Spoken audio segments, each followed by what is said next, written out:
नमस्कार, मैं शिवानी रतूड़ी आर्यव्रत टाइम्स में आपका स्वागत करती हूँ।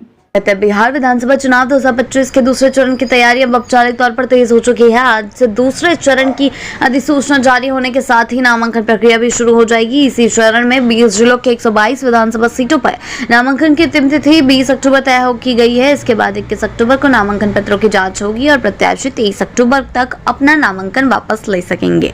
मतदान की तारीख 11 नवम्बर तय है, जबकि मतगणना 14 नवम्बर के पहले चरण के साथ ही संपन्न होगी। चुनाव आयोग की तैयारी अपने शबाब पर है। कुल 7.42 करोड़ मतदाता इस लोकतांत्रिक पर्व में अपने मताधिकार का इस्तेमाल करेंगे। चुनावी अखाड़ा तैयार हो चुका है, खिलाड़ियों ने कमर कस चुके हैं, लेकिन गठबंधनों के भीतर समीकरण अब भी पूरी तरह से नहीं सध पाए हैं। जहां एनडीए ने सीट बंटवारे को लेकर लगभग तय कर मैदान में उतरने की स्थिति बना ली है, वहीं महागठबंधन में अब भी सियासी रस्साकसी जारी है। सीटों की दावेदारी को लेकर सहयोगी दलों के बीच गहरे मतभेद उभर आए हैं, जिनका असर उम्मीदवारों की घोषणा पर पड़ता दिखाई दे रहा है।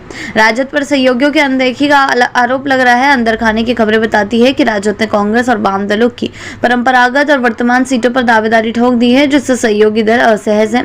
कांग्रेस खासकर उन सीटों पर दावा कर रही है जहां से पिछले चुनाव में एआईएमआईएम के विधायक जीत कर आए थे और अब वो राजद में शामिल हो चुके हैं।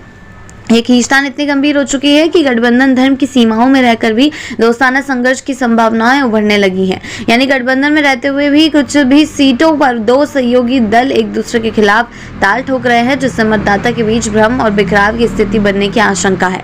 भले ही सार्वजनिक तौर पर कोई भी नेता बयान देने से बच रहा हो, लेकिन राजनीतिक गलियारों में ये चर्चा जोरों पर है कि राजद अपनी पुरानी बड़े भाई वाली भूमिका से पीछे हटने को तैयार नहीं है। महागठबंधन की इस पेचीदगियों के बीच अब एक और पार्टी है जो बिना किसी उलझन के अपने रास्ते पर चल रही है, जनसुराज पार्टी। प्रशांत किशोर की अगुवाई में ये पार्टी धीरे धीरे खुद को चुनावी परिदृश्य में स्थापित करने की कोशिश कर रही है। 9 अक्टूबर को पार्टी ने अपने 51 उम्मीदवारों की पहली सूची जारी की थी और अब सोमवार को दूसरी सूची जारी की जाएगी, जिसमें 100 उम्मीदवारों में नाम शामिल होंगे। शेखपुरा हाउस में से सुबह 11:30 बजे इस सूची का ऐलान किया जाएगा। जनसुराज की रणनीति साफ है, ज्यादा से ज्यादा सीटों पर प्रत्याशी उतारकर राज्य के मतदाताओं के बीच तीसरे विकल्प के रूप में जगह बनाना। क्या कुछ होता है, कैसे कैसे देखने को मिलता है। जहाँ पारंपरिक दल गठबंधन और दावेदारी में उलझे हैं, वहाँ जनसुराज चुनावी मैदान में सीधे उतरकर मतदाताओं के नब्ज टटोलने में जुटी हुई है। इन तमाम हलचलों के बीच सबसे बड़ा सवाल यही है कि क्या महागठबंधन अपने अंत विरोधों को सुलझाकर एकजुट होकर मैदान में उतर पाएगा, या फिर सीटों के मुंह में साझेदारी दरक जाएगी और मतदाता बिखर कर सामने एकजुट विपक्ष की जगह बिखरा हुआ समीकरण पेश होगा। ये देखने वाली बात होगी कि आगे चलकर क्या कुछ होता है, कैसे कैसे सारी चीजें देखने को मिलती है। बिहार की राजनीति में गठबंधनों को इतिहास कोई नया नहीं है, लेकिन हर बार सीटों का खेल नई कहानियां लिखता है।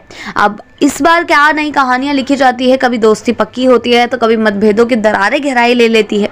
चुनावी रण के इस दूसरे चरण में जहां एनडीए लगभग तैयार दिख रही है, वहां महागठबंधन को अभी रणनीतिक चक्रव्यूह से बाहर निकलने की जरूरत है। ऐसी ही अपडेट्स के लिए जुड़े रहें आर्यव्रत टाइम्स के साथ ही चैनल को सब्सक्राइब करना ना भूलें और हमारी फेसबुक और वेबसाइट के साथ भी जरूर जुड़ें।